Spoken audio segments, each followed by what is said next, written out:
¿Sí? Sí, doctor. ¿Sí? Sí, O doctor. si no, por favor, Sí, me doctora. avisas para poder. No, doctora, perdón, yo no entendí. ¿Qué parte? Dígame para poderle aclarar. O sea, me quedé hasta que estaba entendiendo el cambio de las ondas que mencionaba en la línea B. ¿Dónde está la B? Ok, sí, por supuesto. Ya, yo le decía que aquí hay un ritmo diferente al resto del patrón electroencefalográfico. Que posteriormente notamos que hay un cambio y se ven puntas. Esto no corresponde ni a alfa, ni a beta, ni a teta, ni a delta. Esto se llaman puntas.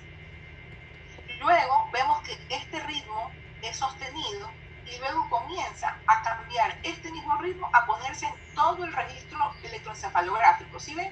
Que al principio el resto, B, C, F, o sea, todo el lado izquierdo, nada, no pasa nada en el lado izquierdo. No hay esto, solo hay el lado derecho. Pero posteriormente, en los siguientes segundos, cada esto es un segundo, en el siguiente 1, 2, 3, 4, 5 segundos ya prácticamente se generaliza. Si ve que luego este mismo ritmo ya se ponen todos los dos hemisferios y no solamente que cambia el ritmo, sino que ya aparecen estas puntas, ondas lentas, como aquí vemos, o acá que también se ven las puntas, ondas lentas. Es decir, que esto es una crisis de inicio focal con generalización secundaria. ¿Sí está claro allí? Doctora, y esa parte Sí, muchas gracias, doctora. Esa parte de lo de puntas y ondas lentas que usted indicó, creo que lo hizo en la parte de ausencia. Exacto. ¿Qué significaba esa parte? O sea, eso iniciaba... sí es una descarga epileptogénica. Eso es una crisis, esa es una crisis eléctrica. Eso es una convulsión en un electroencefalograma. Que acá, miren en la siguiente imagen, justamente son las puntas ondas lentas. Que cuando no estamos familiarizados, yo les suelo decir, como estamos más familiarizados con el electrocardiograma que con un electroencefalograma, es como si este fuera un QRST. Entonces, esta sería la punta y esta grandota T, la onda lenta. ¿Sí lo pueden observar? Sí, doctora. Sí, doctora. Entonces, esto que vemos aquí ya es una crisis convulsiva establecida. ¿Por qué les muestro la anterior y no esta? Porque esta es obviamente una imagen de docencia. Entonces, como es una imagen de docencia, se ve perfecto, nítido, con un patrón, pero que no podemos ni siquiera dudar. Pero en la vida real, los patrones que vemos son como los anteriores, que te pueden confundir. Por eso es importante tener las dos visiones, ¿ya? Entonces, esta es una epilepsia de tipo generalizada. Y aquí se ven puntas, ondas lentas, que prácticamente es un ritmo de epilepsia.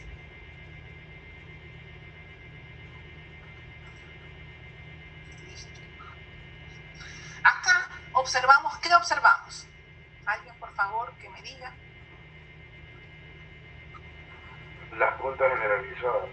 Así es, hay puntas, ondas lentas generalizadas. Y luego Ya se pone el patrón normal.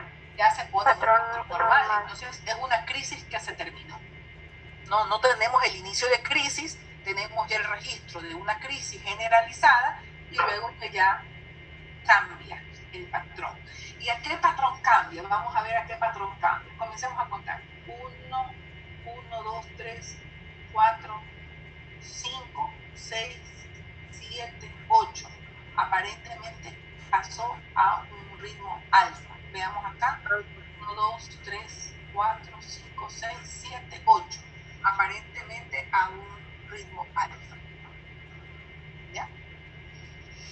Entonces, esto es lo que más o menos cómo se realiza la lectura de un electroencefalograma. Entonces, aquí, ¿qué nos llama la atención acá? Que está muy bonito, muy claro.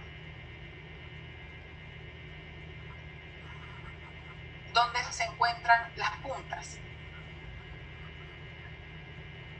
¿En qué sector? Frontal, lado derecho. derecho, parietal derecho. Parietal derecho y frontal. Frontal y temporal del lado derecho, ¿verdad? Derecho.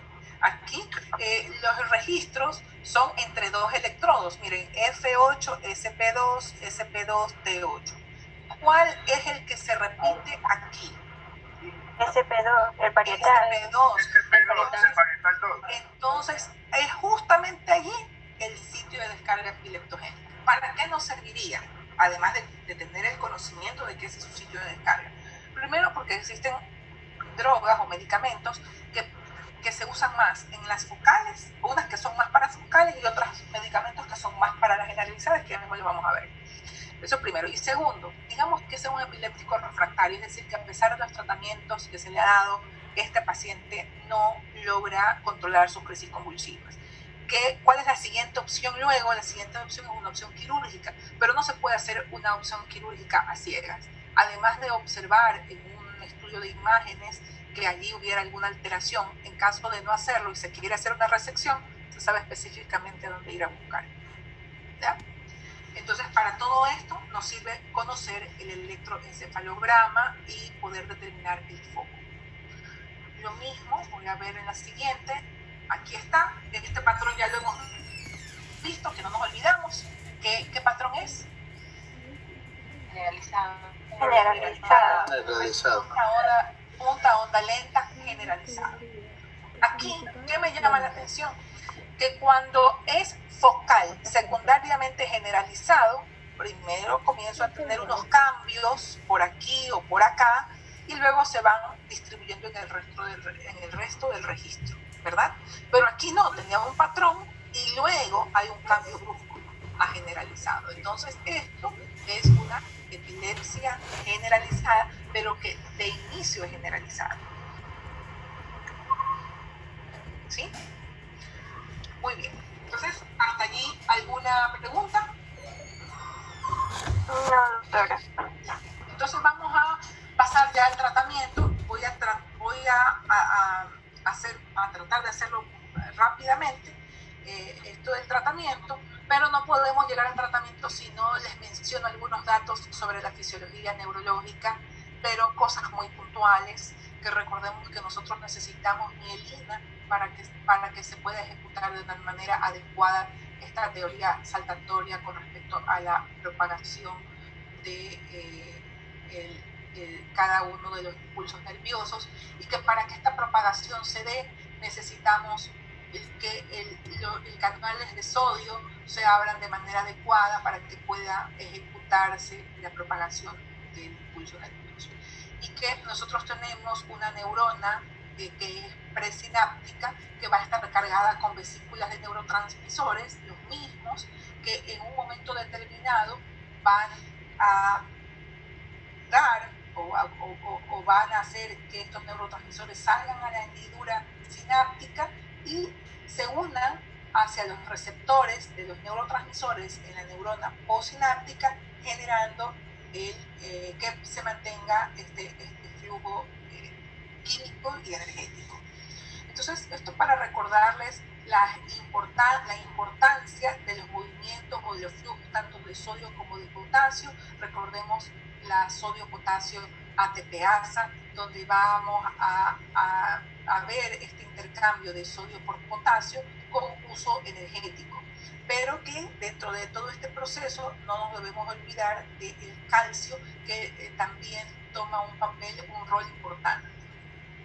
Voy a pasar a esto y recordando que las alteraciones de la estructura neuronal y de la glía van a formar una red anómala. Entonces, en el momento en el que esta red anómala se forma, se da por lo general por pérdida neuronal, porque están conformadas de una manera inadecuada las dendritas y porque se generó una reorganización de las neuronas. Cuando existe alguna modificación de lo que previamente estaba establecido como natural, se genera, por supuesto, una alteración, ¿ya? Y existe una alteración tanto en la función como un aumento de la excitabilidad. Y esta alteración en la función se va a generar debido a los cambios en la permeabilidad de los iones, que va a haber un flujo diferente en cuanto al ingreso y salida de sodio, de potasio y de calcio. Y por otro lado, se aumentan las conexiones tanto excitatorias como inhibitorias, y esto va a generar a su vez que los neurotransmisores cumplan una función exagerada en unos casos y suprimida en otros. Entonces, como para ponerlo tal vez en términos más simples, es que la alteración de la función neuronal altera la permeabilidad a los iones. Estos iones, sodio, potasio y calcio, van a tener un efecto excitatorio o inhibitorio que a su vez se conjuga con el efecto excitatorio e inhibitorio de los neurotransmisores. De los neurotransmisores que tenemos que tener en consideración está la acetilcolina, el glutamato y el GABA. Tanto la acetilcolina como el glutamato y el GABA van a actuar sobre la función neuronal. Estos tres no nos olvidemos: acetilcolina, glutamato y GABA. Ya les voy a explicar por qué. Esto lo voy a pasar. ¿Por qué razón? Porque los neurotransmisores finalmente tienen que tener un balance entre ellos, entre los excitatorios como el glutamato o los inhibitorios como el GABA. Entonces, este balance va a permitir que existan condiciones normales. Cuando estas condiciones cambian, por ejemplo, ¿qué pasaría si se disminuye el GABA, que es inhibitorio? Tendríamos una predisposición a crisis convulsivas. O si se incrementa el glutamato, tendríamos predisposición a crisis convulsivas. ¿Sí está clara esta parte o está un poco enredada para aclararles esta parte del GABA y del glutamato? Repita, por favor. A ver cómo se lo explico.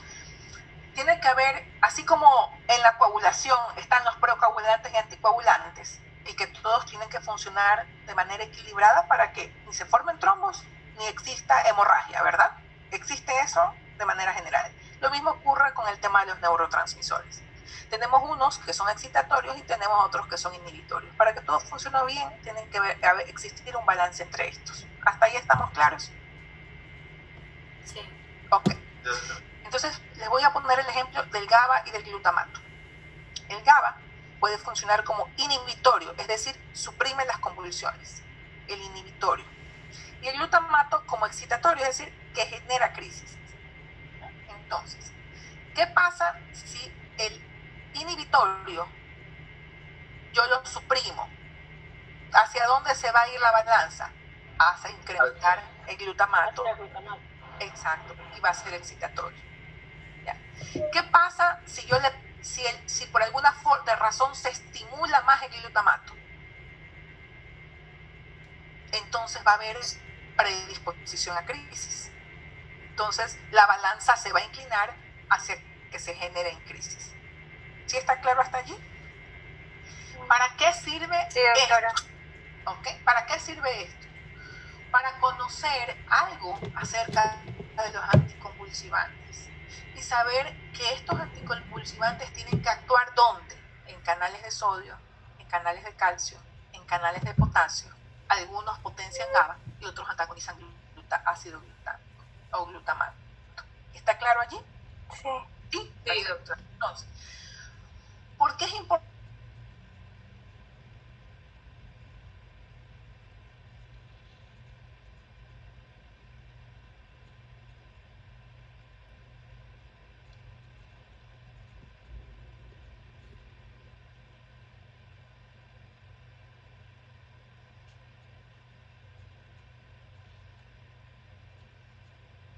Anticonvulsivantes. Entonces vamos a tomar uno, por ejemplo, la fenitoína sódica, que es esta. ¿Dónde actúa? Bloquea canales de sodio, de calcio y potencia GABA, ¿verdad? Entonces, ¿qué pasa si yo elegí este anticonvulsivante en este paciente, pero me quedé corta y necesito utilizar otro anticonvulsivante?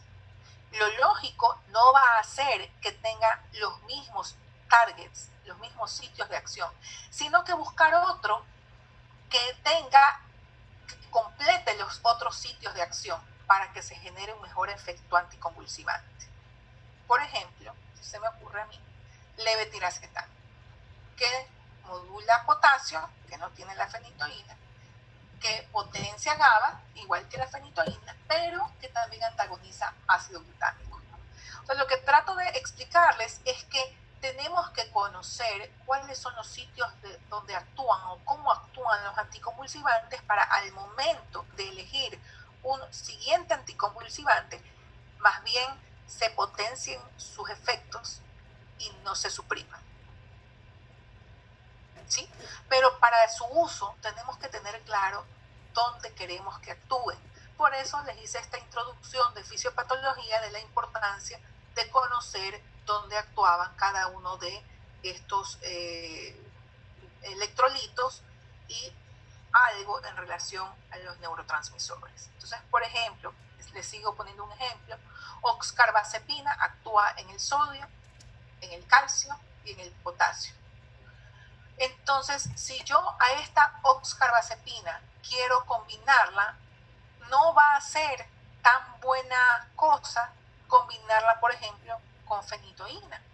Porque si nosotros observamos, esa oxcarbazepina también los dos actúan en el sodio.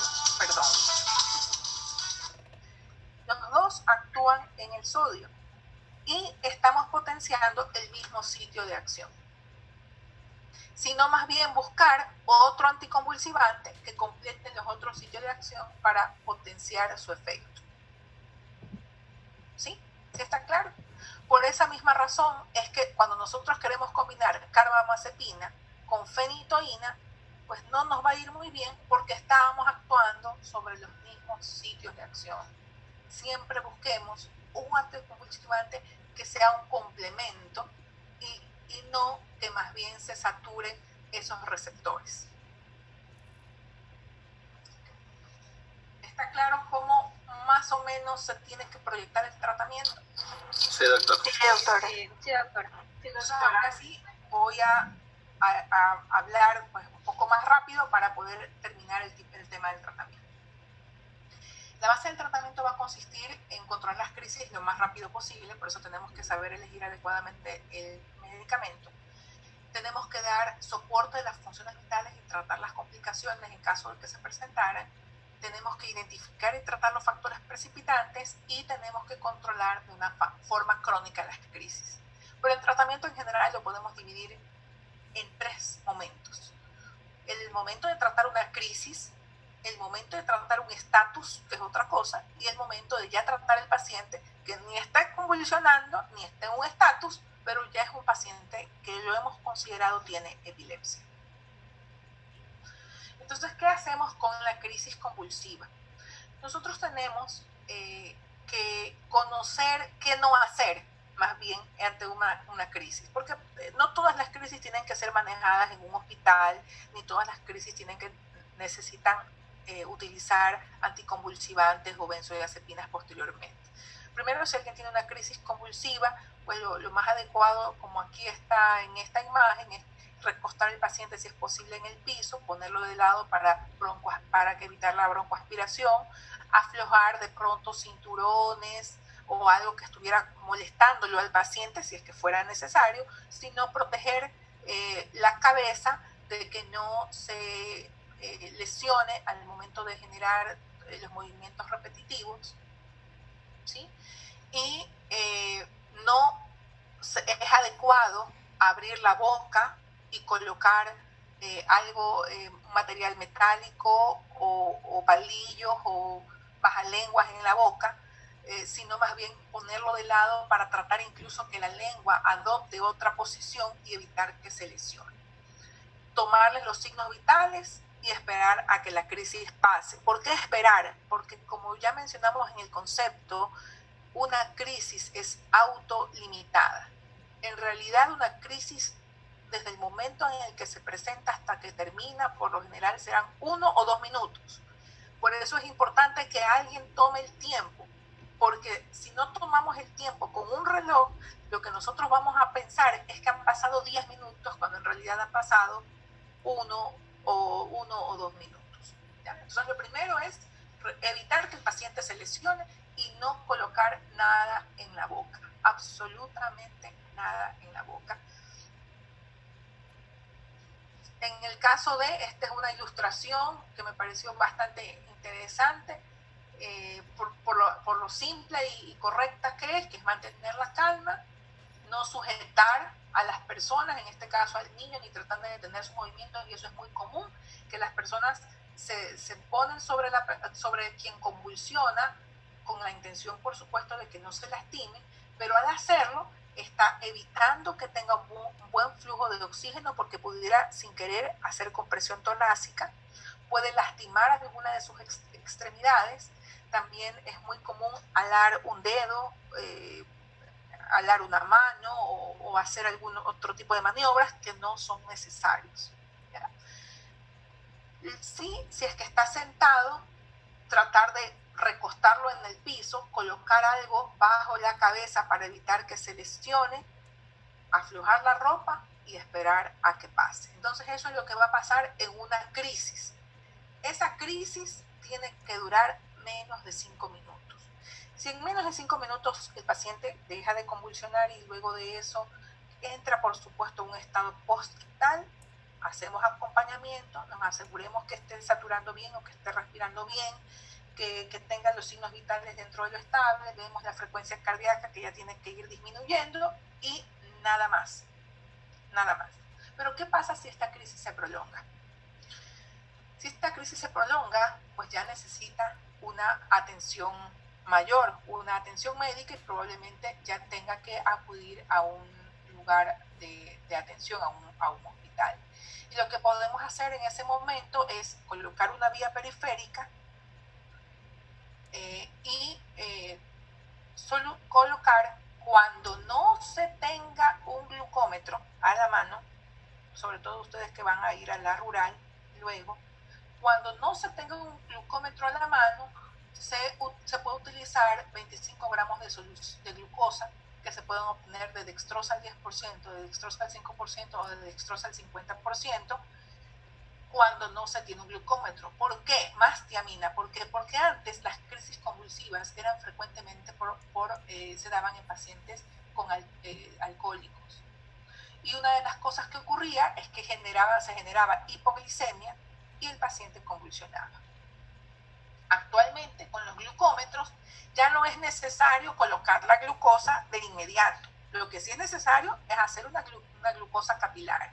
Hay muchos hemoglucotest de muchas marcas que nos dan más o menos una lectura fidedigna para descartar la posibilidad de hipoglicemia. Sobre todo en aquellos pacientes, por supuesto, con antecedentes de diabetes, que utilicen antidiabéticos orales y que tengan alguna enfermedad renal crónica. Aunque no se haga diálisis, siempre vamos a tener ese riesgo en los pacientes con diabetes, porque no siempre sabemos cuándo ya pasaron a tener la enfermedad renal crónica, sobre todo si no se hacen controles regulares. Hay que monitorizar la frecuencia cardíaca, la presión arterial y tomar una muestra de sangre lo más rápido posible. Les muestro esto porque lo hacía con regularidad hacer una muestra de gases arteriales. Actualmente, si tenemos un glucómetro y un oxímetro, con eso pues ya podemos manejar la situación temporalmente. Si la crisis no cede, lo adecuado es administrar diazepam o cualquier benzodiazepina. Las benzodiazepinas vienen en ampollas de 10 miligramos y diluimos 10 en 10, es decir, toda la ampolla en 8 ml de solución salina para tener 1 miligramo por cada ml. ¿Está claro hasta allí? La dilución del diazepam. ¿Puedes repetir, por favor? Sí, por favor, repito. Una ampolla de diazepam tiene 10 miligramos. ¿Está claro? Ok. Sí. Entonces, en cada ampolla vienen 10 miligramos en 2 ml. O sea, cada ampolla tiene 2 ml. Y ahí vienen 10 miligramos. Hasta ahí estamos claros. Para yo diluirlo, le pongo a eso, o lo pongo con 8 ml de solución salina. ¿Cuánto completo en esa ampolla? 10 ml. Con 10 miligramos. ¿Qué es lo que tiene? 1 miligramo por ml, ¿verdad? Sí. Entonces, ¿cuánto administro? 2 miligramos por minuto, es decir, 2 centímetros cada minuto. ¿Por qué no lo pongo de 2 golpes? Porque el diazepam produce parálisis respiratoria. Puede hacer que el paciente deje de respirar si yo administro súbitamente, sobre todo en adultos mayores. Entonces, una medida de seguridad es colocar 2 miligramos por minuto y tener paciencia, ¿sí? Porque a veces queremos que las cosas se solucionen de inmediato y no siempre pasan de inmediato, así que si vamos a seguir un protocolo, lo seguimos de forma estricta y con paciencia. Eso es normal, chiquito. Doctora, 2 miligramos cada cuánto dijo? Cada minuto. Cada minuto, gracias. Hasta que pare la crisis. Probablemente después de las 2 o 4 o 3 minutos ya paró la crisis, probablemente. Doctora, ¿Qué una hacerlo? pregunta. Dígame usted. Y ha habido ocasiones en que siga convulsionando más tiempo y se acabe la dosis, puede dar más o no. Claro, sí se puede colocar más, pero ya nos vamos a quedar muy cortos. Además del diazepam, nosotros podemos esperar esto con el diazepam y luego agregar un anticonvulsivante endovenoso. Las benzodiazepinas paran las crisis. Doctora, una Para consulta. abordar las crisis, dígame. Usted dice que quizás a los 3 minutos, que aproximadamente ya le está administrando 6 miligramos, para la crisis. Si le paran Sí. en ese momento, ¿le sigo administrando la diazepam No. hasta pasar los 10 o ya no? No, allí paramos. Allí paramos. No tenemos necesariamente que poner los 10 miligramos. Tenemos que poner lo que el paciente necesita para parar sus crisis. ¿Ya? Pero pasa en algunas ocasiones que hasta tenemos que duplicar la dosis luego. ¿Ya? Entonces, pero vamos a imaginar que no tenemos que duplicar la dosis y que, como usted menciona, 6 miligramos paró, no le administramos más. Ahora, ¿hasta cuándo podemos hacer esto? Esto podemos hacerlo hasta los primeros de 10 a 30 minutos que inició la crisis convulsiva. Y a su vez, esto es el diazepam es un abortivo de crisis, es para parar la crisis. Pero tenemos que dar algo que evite que le vuelva a dar una crisis. Ahí actúan los anticonvulsivantes. Actualmente, endovenoso tenemos fenitoína, ácido valproico y levetiracetam. En nuestros hospitales públicos, de una manera más frecuente, vamos a encontrar fenitoína sódica, por eso aquí se los pongo. Y esta fenitoína sódica la tenemos que considerar 2 tipos de dosificaciones. La dosis de impregnación, que es 18 miligramos por kilo, y la dosis de mantenimiento, que es de 3 a 5 miligramos por kilo. La dosis de impregnación se la coloca en 40 minutos, es decir... Doctora, disculpe, ¿puede repetir las dosis, por favor? Sí, cómo no. Ya. Fenitoína sódica, 18 miligramos por kilo, en dosis de impregnación.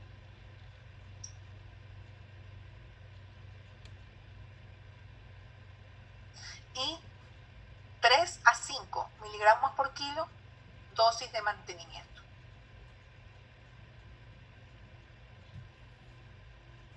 Muchísimas gracias, doctor. ¿Ok?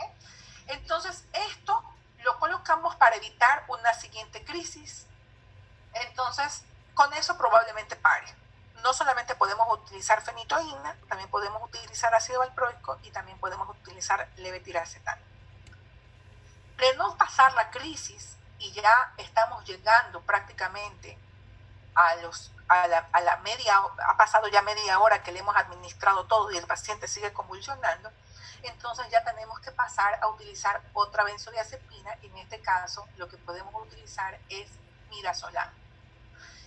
El midazolam tiene la ventaja de que lo podemos utilizar en bolos o también lo podemos utilizar en infusión. En bolo lo podemos utilizar con una dosificación de 0.1 a 2 o 3 miligramos por kilo. El bolo, de 0.1 a 2 o 3 miligramos IV, o sea que tenemos un amplio rango, pero siempre lo habitual es hacer 0.2 miligramos por kilo. Y la infusión es para ya poder pasar de manera continua el midazolam. El midazolam actualmente se le puede utilizar por varias vías, no solamente endovenosa, sino también intramuscular, intrarrectal y a través de la absorción por las fosas nasales. Esas otras vías de administración habitualmente se la hacen en niños, ¿no? La vía rectal se utiliza con mucha frecuencia y también incluso en algunas ocasiones se puede utilizar en el carrillo de la boca, utilizándolo allí, y eso va a hacer que se produzca una absorción rápida parando la crisis. Eso es otra opción. Pero si ya pasa una hora y no ha parado la crisis, es decir, ya pasamos por diazepam, ya le pusimos un anticonvulsivante, ya le pusimos midazolam y no pasa, y ya nos estamos aproximando a la hora de tratamiento, entonces el paciente requiere anestesia general y obviamente con protección de vía aérea, es decir, ventilación mecánica asistida. Esto que les acabo de mostrar es una forma de manejo de la crisis convulsiva que es un manejo bastante simple. Pero yo les he pasado unos artículos que, por supuesto, hay una tarea al respecto, que me gustaría que lo revisen, para poder determinar cuándo es un paciente con crisis, cuándo es un paciente con estatus, un paciente con estatus refractario y un paciente con estatus suprarrefractario. Y en la próxima clase, a pesar de que es un nuevo tema, vamos a tener unos minutos como para aclarar esto posterior a la lectura que ustedes hayan realizado. ¿Ya? Lo que les voy a mencionar es lo mismo, pero simplemente pasado de 0 a 1 minutos, que es valorar la función respiratoria y colocar suplemento de oxígeno, sobre todo si la saturación disminuye de 95. Colocar habitualmente lo que se utiliza es una cánula nasal, aquí dice cánula oral, pero está equivocado, es una cánula nasal. Se hacen al mismo tiempo exámenes de laboratorio porque tenemos que descartar alteraciones metabólicas, niveles de drogas, anticonvulsivantes y gasometría, como ya lo habíamos dicho, tener un acceso venoso permeable y colocar, si es que fuera necesario, solución glucosada para solucionar una hipoglicemia como una causa frecuente de convulsión. Luego, monitorizar la presión arterial, hacer un electrocardiograma, si fuera posible, un electroencefalograma, si fuera posible, y por supuesto, estar monitorizando el patrón respiratorio. Utilizar diazepam endovenoso, 2 miligramos por minuto, hasta hacerse las crisis. ¿Hasta cuál es el tope de diazepam que podamos utilizar? Es hasta 20 miligramos, pero ya 20 miligramos estamos hablando de que probablemente con 20 miligramos ya exista una depresión respiratoria, pero en todo caso es una medida que sí tenemos que conocer. Lo adecuado sería utilizar lorazepam, 0.1 miligramos por kilo hasta 2 miligramos por minuto, pero lamentablemente no contamos con lorazepam en el país. ¿Cuál es la ventaja entre el diazepam y el lorazepam? Es que el lorazepam tiene una vida media más corta.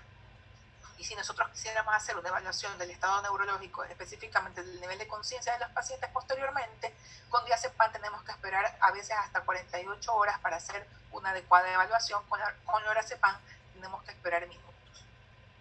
Aquí está la fenitoína, la dosis de 18 a 20 miligramos por kilo, que es lo que tendríamos que colocar.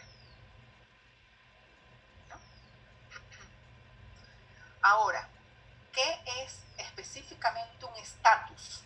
Que eso es importante. No toda convulsión es un estatus.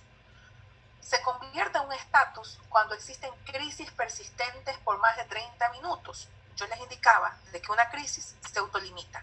Dura pocos minutos, 2, 3 minutos como máximo. Pero ese sería más o menos el rango. Cuando una crisis comienza a prolongarse, pues no nos asustamos tanto porque podría ser simplemente que es una crisis que se está prolongando. Pero cuando es una crisis persistente por más de 30 minutos, o existen 2 o más crisis y no hay recuperación de la conciencia entre las crisis, eso ya no es solamente una crisis, sino que ya es un estatus convulsivo. ¿Está claro eso? ¿Qué es una crisis y qué es un estatus? Crisis autolimitada, estatus continuas hasta más de por 30 minutos o que no se recupere la conciencia entre las crisis. El estatus ya es una situación diferente porque el estatus sí es de alta mortalidad. Y y es de alta mortalidad porque en la medida en la que nosotros vamos a retrasar el tratamiento, va a existir una menor respuesta, por un lado. También ese estatus epiléptico se puede convertir en un estatus refractario. Y cuando ya hablamos de un estatus refractario, ya estamos hablando de un paciente que tiene que ir a una terapia intensiva, intubado, ventilado y utilizar otro tipo de medicación. A medida en la que sumamos más medicamentos, existen más efectos adversos de los medicamentos, también existen más complicaciones, ya no solamente en el sistema nervioso central, sino complicaciones a nivel sistémico. Y por supuesto, se incrementa la mortalidad. Entonces, si es que las crisis persisten y ya esto se está convirtiendo en un estatus, lo que vamos a tener que hacer es hacer una intubación endotraqueal, utilizamos relajantes musculares, podemos repetir una siguiente dosis de fenitoína. De persistir, ya no nos sirve volver a utilizar fenitoína, sino que más bien utilizar fenobarbital, midazolam. Y si ya nos acercamos a la hora y las cosas no van bien, lo siguiente es anestesia general con bloqueo neuromuscular. ¿Ya? Entonces estamos hasta ahora viendo el tratamiento de la crisis y hasta el momento hemos revisado lo que es un estatus y cómo lo vamos a tratar. Aquí está lo mismo puesto en este esquema. En la parte de abajo está el tiempo en minutos. Comenzamos con lorazepam, que sería lo ideal, pero les indiqué que no tenemos, así que nosotros no utilizamos lorazepam, sino diazepam. Luego, si las crisis continúan, administramos fenitoína. Si las crisis continúan, miren que ya volvemos, ya estamos pasando los 20 minutos, podemos volver a repetir fenitoína. ¿Sí? Si las crisis continúan, fenobarbital, podemos repetir fenobarbital, y si ya no, vamos a dar anestesia con propofol. Quiero hacerles una observación.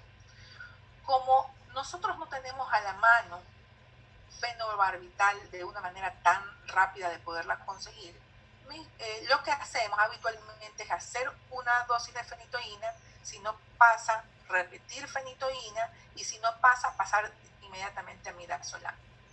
Si ya no pasa con midazolam, pasamos a propofol. ¿Sí está claro? Sí. ¿Listo?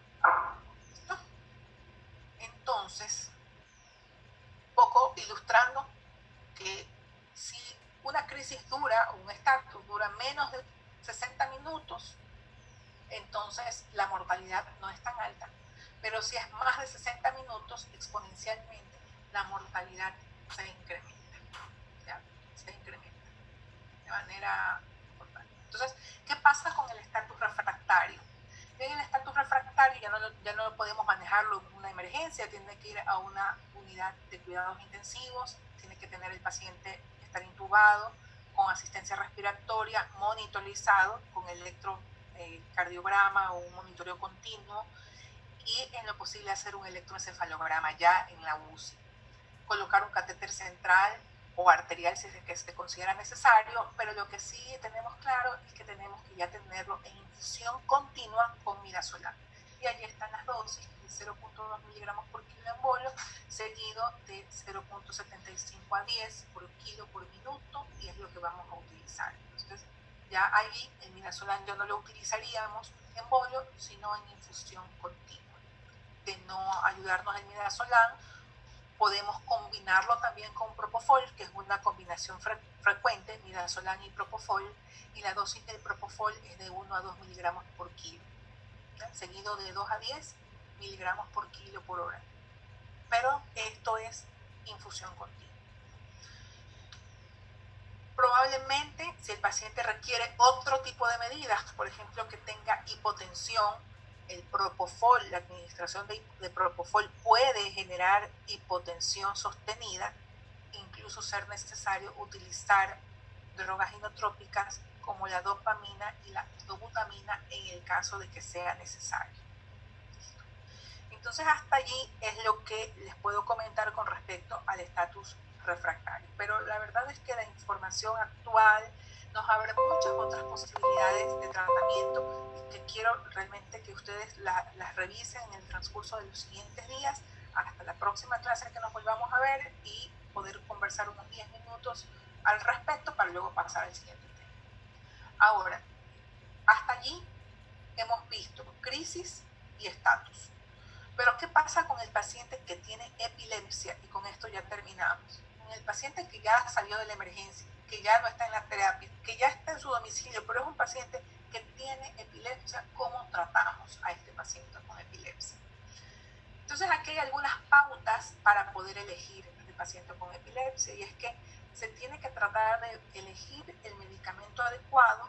Hay que utilizar en lo posible monoterapia para el control total de las crisis, pero esta monoterapia debe de hacerse utilizando el medicamento a una dosis por kilo de peso, y regularmente vamos a tener que hacer controles de los niveles séricos.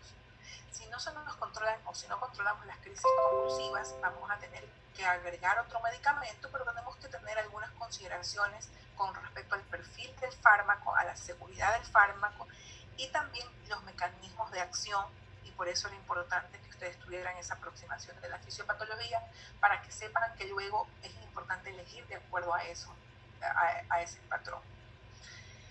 Y que de acuerdo a la evolución y del caso se pueden agregar otros anticonvulsivantes, pero cuando ya elegimos otro anticonvulsivante y nos falla el tratamiento a 2 líneas de tratamiento adecuadamente elegidas, ya pensamos que el paciente es refractario al tratamiento, y para la epilepsia refractaria o intratable ya no solamente es fármacos con el tratamiento, sino que ya podemos utilizar cirugía de epilepsia o estimulador del nervio vago, que son las opciones quirúrgicas en relación a la epilepsia. Entonces, de manera general, utilizamos anticonvulsivantes en una primera línea, luego podemos mezclar a otra segunda línea y luego hacemos una tercera línea con 2 anticonvulsivantes.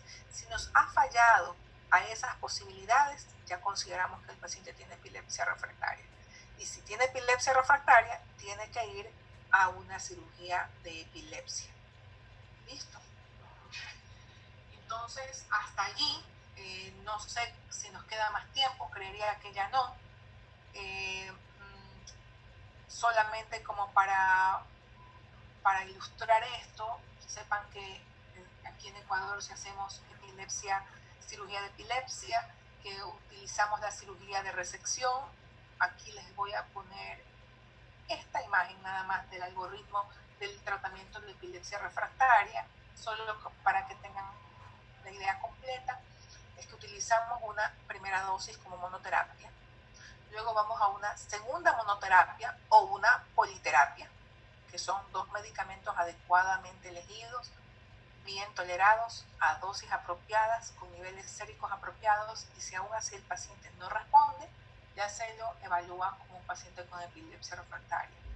En algunos casos, sobre todo en niños, nos ayudamos de dieta cetogénica. ¿Sí? Y nos va bien, la verdad es que nos va bien, pero necesitamos mucho la colaboración de los padres sobre todo. Ahora, ¿qué pasa si el paciente tiene epilepsia refractaria? Tenemos que saber si esta epilepsia refractaria, este paciente va a ser adecuado para cirugía o es un paciente que no se lo puede operar. Si es adecuado para cirugía, se lo opera, y si no es adecuado para cirugía, o sea que no va a ser resecado, lo que se hace es hacer una estimulación del nervio vago. ¿Ya? Y esas serían las pautas para poder realizar una cirugía de epilepsia. Listo, señores. Voy a dejar de compartir la pantalla. No sé. Doctora. Dígame usted. Disculpe, Carranza le está hablando. Lo que pasa es que en el momento que estaba tomando la asistencia tenía problemas con el internet, pero a pocos minutos que después que estaba tomando la lista me pude conectar. No sé si me podría poner la asistencia o el atraso. Ya le voy a poner la asistencia o el atraso. Sí, doctor, igualmente Sarmiento, el mismo caso, doctor. Doctor, una pregunta, ¿usted cree que sería posible repetir algo sobre parálisis del sueño? ¿Perdón? Si podría repetir un poquito sobre parálisis del sueño, que no me quedó muy claro. Ya, muy bien. Sí, por favor. Un momento.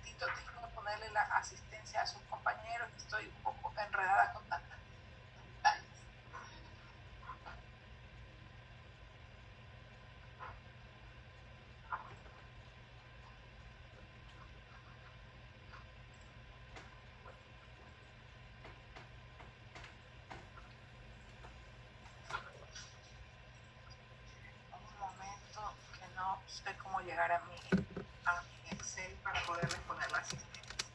Saben que estoy un poco enredada con las pantallas, así que los dos compañeros que han llegado tarde, por favor, que su presidente del grupo, no recuerdo el apellido de su compañero, tenemos un chat con ellos, que por favor me pasen sus nombres, porque al momento no puedo.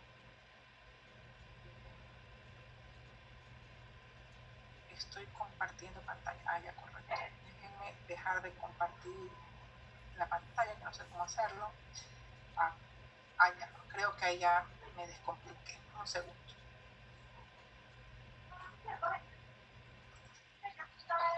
¿Quiénes eran las personas que sí están, que tuvieron problemas con la conexión, no sé qué?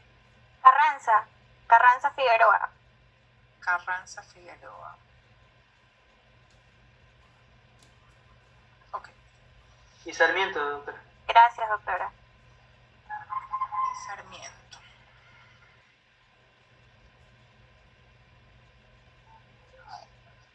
Segundo Sarmiento, correcto.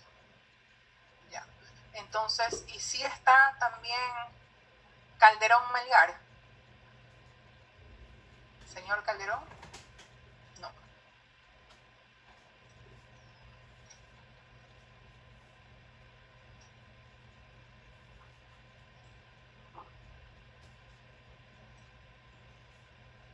Hola.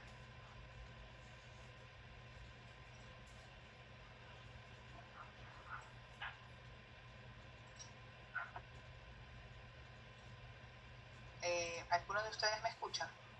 Le Sí, escuchamos. doctora. No sé por qué, pero ya no veo a nadie. Ya, ahí, doctora. Bueno, en todo caso, por alguna razón ya no los puedo ver con mi computadora, no sé qué pasa. Pero bueno, en todo caso, creo que hemos terminado el tema. Es para dar las indicaciones para poder terminar la reunión. He tratado de compendiar un poco el tema de epilepsia. Como ustedes ven, es un tema amplio, siempre nos vamos a quedar cortos en los temas a pesar de los esfuerzos que se puedan hacer por dar los temas completos, por temas de cuestiones de tiempo. Como tenemos tan pocos, vamos a tener prácticamente 4 semanas previo al examen, al primer parcial, entonces realmente es un tiempo bastante corto. En todo caso, para tratar de suplir esos espacios son las tareas. La intención de que ustedes hagan las tareas a mano no es complicarnos la vida, sino más bien que se tomen la molestia de leer y que al momento de elaborar la tarea también eso les sirva para poder estudiar, ¿no? Personalmente me pasa que yo cuando tomo algo y hago un resumen, me sirve a mí para estudiar y ya luego son mis apuntes para luego rendir los exámenes. Entonces, Doctora, disculpe, una pregunta. La tarea sobre el abordaje de la crisis convulsivas que se presentan por primera ocasión, ¿esa tarea también es a mano o esa sí se la podemos enviar a computadora? No, todo es a mano. Mire, el abordaje es un algoritmo que usted va a hacer unas llaves, unos corchetes o unos rectángulos. O sea, es algo bastante sencillo. ¿El diagrama de flujo? Es como un diagrama de flujo, simplemente. O lo pueden hacer como ustedes quieran, como un diagrama de flujo. Lo pueden hacer haciendo un cuadro sinóptico. La intención es que se evidencie que han revisado el tema y que me están enviando la tarea, que lo están abstrayendo las ideas más importantes. No tiene que ser extenso. Lo pueden hacer en una página, en una hoja, si es que les alcanza una hoja para hacerlo. La intención es que sirva ya para ustedes, para su manejo personal con respecto a estas patologías, ¿ya? Y que luego lo escaneen y lo puedan enviar. Si tienen dificultades por temas de escanear, pueden tomar una fotografía y lo envían. Doctora, disculpe, el trabajo debe llevar bibliografía. No, por eso yo les estoy poniendo la bibliografía en los documentos. Todos los trabajos que les estoy enviando es en base a los documentos que están subidos en la plataforma. Para que todos utilicen la misma bibliografía. Doctora, una consulta, de las diapositivas que hemos visto el día de ayer y hoy, por si acaso, ¿sí nos las va a poder enviar a la plataforma? Sí, claro que sí, las voy a convertir en formato PDF y las voy a subir como un documento. Listo, doctora. Muchas gracias. ya esta noche ya la diapositiva. Porque necesitaba completar todo el módulo para como copiar y pegar a sus compañeros que les veo el día jueves. Todos los grupos van a manejar la misma información, ¿ya? Así que no van a haber sorpresas con respecto a eso. Para tener notas, eso sí lo quiero aclarar, para tener notas vamos a tomar 4 lecciones, que ya las voy a subir al sistema, pero que van a estar habilitadas justamente después de cada vez que terminemos cada bloque. Y como son 4 lecciones, cada lección son 2 puntos, y los otros 2 puntos es de su actuación en clases, de las preguntas que yo les haga, de la asistencia. Esos 2 puntos van a salir de su participación en los foros, es decir, tiene que evidenciarse porque están pendientes de la materia y no van a